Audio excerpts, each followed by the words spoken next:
So, as you guys may know, I am on this journey to elevating my life into a higher tax bracket. And through this journey, what I have learned is that when it comes to the price of things, there's a limit to how low it can go because it can't go below zero.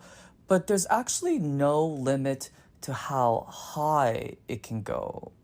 The limit does not exist. Take hand soap, for example. Growing up, my family used to use bar soap as hand soap, and that was probably less than $1. And I used to think that Dove was fancy because, according to the commercials, Dove is not soap, it's a moisturizing bar.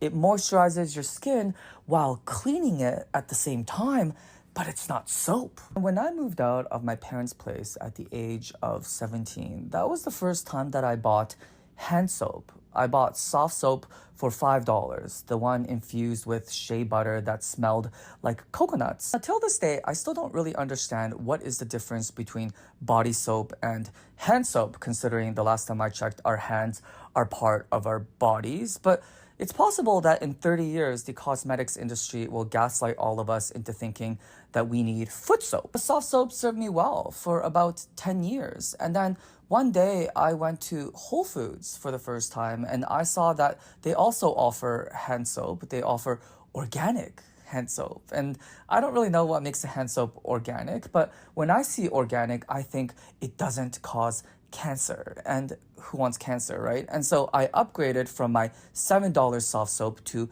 a $15 Whole Foods hand soap. And I used that for a couple of months. And then one day, a friend of mine gifted me a tube of hand cream from L'Occitane. And I went to L'Occitane to replenish the hand cream, and I saw that they also sell hand soap. In my mind, I have this tendency to think that when you use two different products from the same brand, it'll increase the effectiveness of each product. Like when you look behind your shampoo bottle, it'll say for best results, use the conditioner from the same brand. And so I thought if I got myself the hand soap alongside the hand cream from L'Occitane, it'll make my hands extremely soft. So I made the jump from my $15 bottle of Whole Foods hand soap to a $30 bottle of L'Occitane hand soap, the 5% shea almond liquid soap, I think it was. And I used that for a couple of years. One day I was dining at this Thai restaurant and I was in the bathroom washing my hands and I got this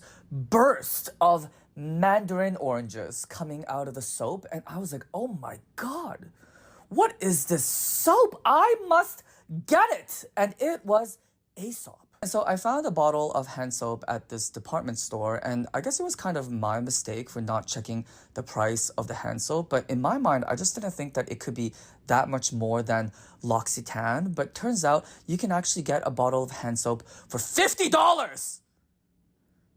It was $50! And so I was like, you know what? I'll just treat myself this one time to this $50 bottle of hand soap. But then when people came over and used my hand soap, they were like, oh my God, Chris, you have Aesop hand soap? And I became known as the guy with Aesop hand soap. And so I couldn't go back to soft soap or everyone's gonna think that I went downhill. I've been using Aesop hand soap for the last few years, but as you may also know, I started getting into Diptyque candles, and turns out Diptyque also has a hand soap, and their hand soap is $80.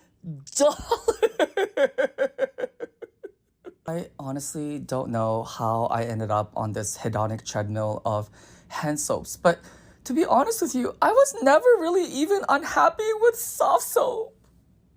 There was nothing wrong with soft soap. Like, how the fuck did I end up here? That's why for the last couple of years, I've been gifting all my friends Aesop hand soap. And they're like, oh my God, Chris, this is such a nice gift. Thank you so much. And I'm like, oh, no problem. But we all know what's gonna happen, right?